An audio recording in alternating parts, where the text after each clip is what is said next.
Hi, my name is Jackie, and a recent situation where I've updated an application was actually my Zoom.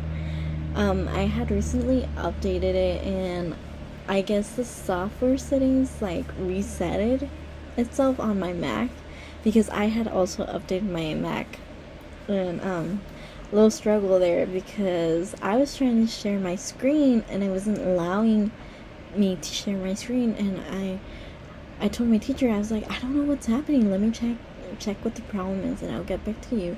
And it was a struggle to find out, and I had to look it up, and I finally found what the issue was. It had, I guess, reset everything, so I had to go back in and give it permission, and then restart my laptop, and then it's just a whole ordeal.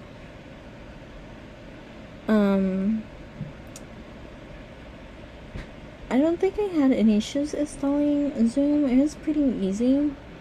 It was friendly, easy. There wasn't any problems. I have created PDFs before. Personally, I like them just because the format is not that easy to change.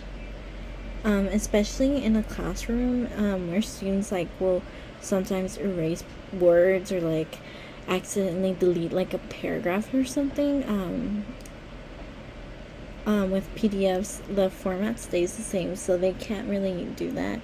All they would have to do is make a new text block or write write in or fill in with the highlighters or something. They don't have to mess around with anything else, and it won't change the questions you have or the worksheets you have in there.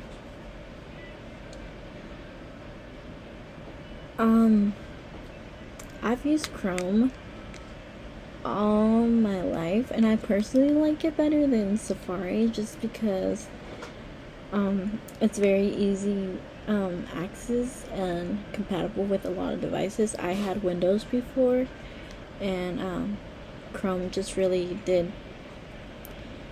a good job with it there, and I really liked it. There's one issue I had with it, and that was just deleting my passwords. But that was my problem.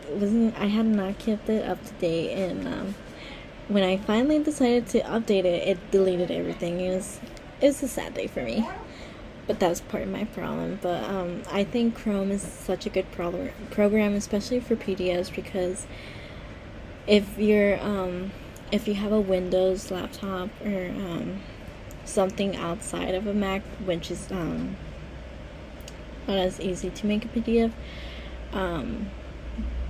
Chrome does a good job converting those files into PDFs and allowing you to access it through Google Drive. I like it. It's user friendly. I've used a webcam before. I've used it for other classes. I've had to record myself and upload it on Canvas. I've never uploaded it on Blackboard, so I do have some difficulty uploading directly from my laptop. I rather uploaded it on YouTube and then link it into Blackboard, just because I don't know if it's compatible with a lot of laptops, because again, I have Mac, and Mac uses a different format to upload things, and I'm just wanting to make sure that it gets turned in. And I think it's a good thing to have webcams in the classroom.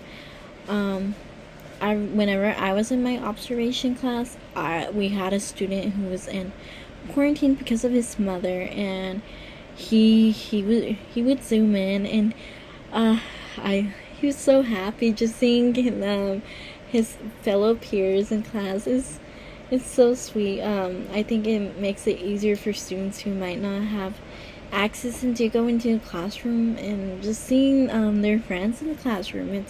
They need that social skills. Or even recently we had a teacher who had a baby, and he communicated through a webcam what they were going to do and everything, and the students seem to really enjoy that. They see that connection with that teacher. So I think webcams are good in the classroom. It's just depending on time and when and why, because again, we need to socialize with students. They rather have that than someone through a screen. But yeah,